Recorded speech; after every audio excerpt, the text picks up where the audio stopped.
자 봅시다. 오늘은 2024년 7월 13일 토요일이고요. 날씨는 꽤 좋네요. 지금 시간이 오전 7시 반 조금 넘었는데 오늘 또 거제를 좀 다녀와야 돼서 주말에 빨리 영상 만들도록 하겠습니다. 제일 먼저 24년도 28번째 주죠. 카툰을 좀 보면 주식시장 신기록을 세우며 거침없는 랠리를 펼친다. 이게 이제 있었고요. 또 아마존이 2조 달러 기업에 들어섰다. 이런 얘기가 있었는데 이렇게 굉장히 좋았던 증시가 목요일 날 CPI 발표 이후 굉장히 어떤 변곡점을 맞이하는 듯한 모습을 보여줬죠. 대형주 지금까지 매그니피센트 세븐이 전부 다 크게 하락을 했어요. 테슬라 8%, 엔비디아 5%, 6%, 마소 애플 2, 3%, 구글도 2, 3%, 메타 4% 이런 정도 하락하고 그동안 수혜받던 종목들이 떠오르면서 시장 색이 좀 바뀌나 했지만 어제 다시 PPI가 발표되면서 나름 괜찮은 모습을 다시 보여줬습니다. 장 막판 약간 차익 매물이 좀 쏟아져 나온 게 좀 있어 조금 신경 쓰이긴 하지만 괜찮은 흐름을 보여줬다. 이렇게 말할 수 있겠죠. 우리 증시는 이제 목요일 증시 때문에 된통 터졌습니다. 특히나 코스피가 많이 터졌고요. 코스닥은 좀 버텨줬다. 비트코인은 아직 바닥에서 8천만 원 선에서 헤매고 있죠. 아직은 상승할 만한 그런 지점은 보이고 있지 않습니다. 횡보하거나 또 방향성을 주려고 하고 있다. 이런 정도 볼게요. 이쪽도 좀 볼 게 좀 있긴 한데 일단 달러엔 이게 지금 네이버가 약간은 늦는 것 같네요. 조금은 늦어요. 보니까 환율도 좀 많이 떨어졌고 엔달러 환율도 조금 떨어졌고 뭐 이랬습니다. 조금 이따 살펴보죠.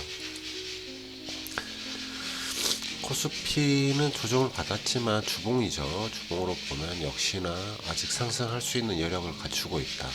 코스닥은 아직 방향을 정하지 못했지만 뭐 나쁘진 않죠. 뭐 하락 추세에 있는 건 아니니까. S&P나 나스닥 같은 경우 조정을 받았다고는 해도 역시 주봉으로 보면 역시나 계속 5일선 위에 볼린저 배드 상단을 때리면서 열심히 추세적으로 상승하고 있습니다. 금 현물은 상승할 것처럼 보이죠. 이 박스를 할 수도 있겠다. 왜냐하면 금리 인하가 이제 기정사실화되면서 달러의 가치가 좀 하락한다면 금은 조금이나마 상승하지 않겠나 이런 생각을 합니다. 우리나라에 있는 KRX 금 현물 역시도 조금은 상승하는 모습을 나타낼 수 있겠다. 환율은 소폭 이제 하락해 가는 모습들이 보이죠. 조금은 하락세가 생기지 않겠나. 환율이 좀 느려요. 인덱스는 굉장히 빠릅니다. 인덱스는 쭉쭉 떨어지고 있죠. 지금 103 정도까지 빠졌다는 얘기니까 굉장히 많이 빠진 걸로 보입니다. 환율도 좀 더 빨리 빠졌으면 좋겠죠. 자, 유가는 상승세가 약간 주춤하고 있습니다. 이게 멈춰가는 건지 멈췄다 다시 올라갈지 아니면 여기에서 다시 안정을 찾을지는 좀 더 봐야 될 것 같고요. 자, 국채 가장 중요한 국채가 되겠는데 목요일 금요일 많이 빠지면서 이번 주도 하락했습니다. 이번 주의 특징이라면 2년 채권 금리가 훨씬 더 많이 빠졌다는 거죠. 주봉상 보면 훨씬 많이 빠진 게 보이시죠. 이렇게 된다면 좀 더 좋은 신호가 아닌가 저는 그렇게 해석을 하고 있습니다.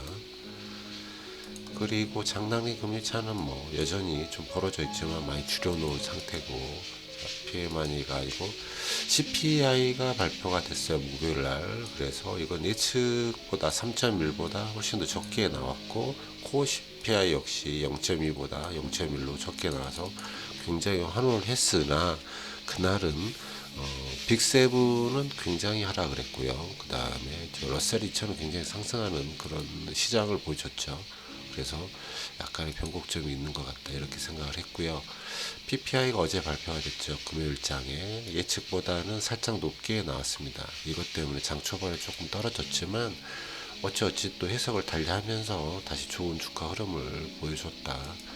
GDP는 아니고 그리고 공탐 지수는 약간 소폭 상승했네요. 약간 탐욕적으로 중립에서 탐욕적으로 이동을 했습니다.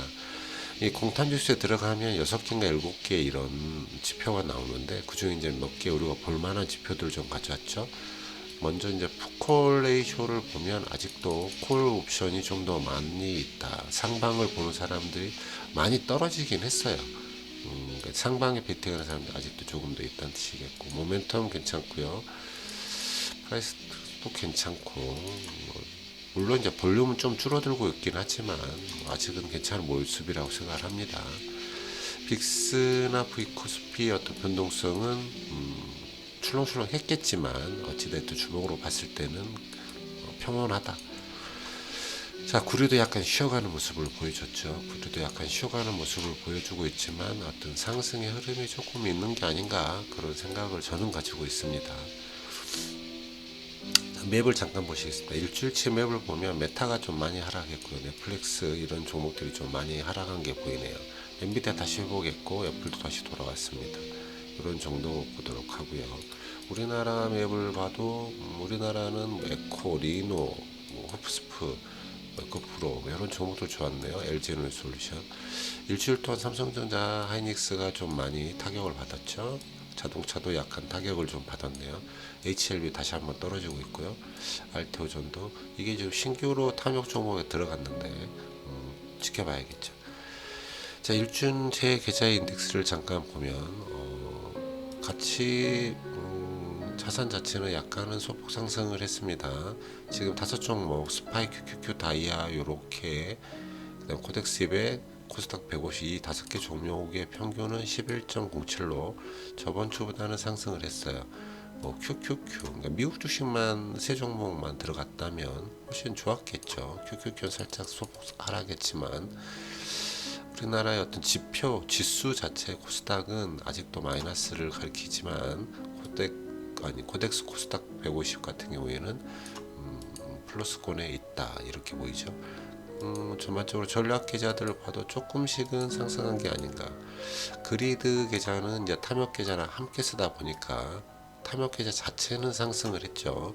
아마 이제 달러에 있던 돈이 원화로 들어오면서 이렇게 표시가 되는 것 같습니다. 전반적으로는 괜찮았네요. 배당 성장도 좋았고요. 정부에도 괜찮았습니다. 탐욕도 소폭 좀 줄였고 손실을 연금이나 ISA는 살짝 빠졌나요? 그러네요. 살짝 빠졌군요. 그리고 메리츠스포 365도 살짝 빠졌네요. 파리가 좀 좋아졌나 보군요. 네이버가 좋아진 건지 파리가 좋아진 건지 모르겠으나 챔포트 살짝 쏟고 크립토 살짝 또 올랐고 이런 정도 보시면 될 것 같네요. 그죠? 자, 오늘은 여기까지만 할게요.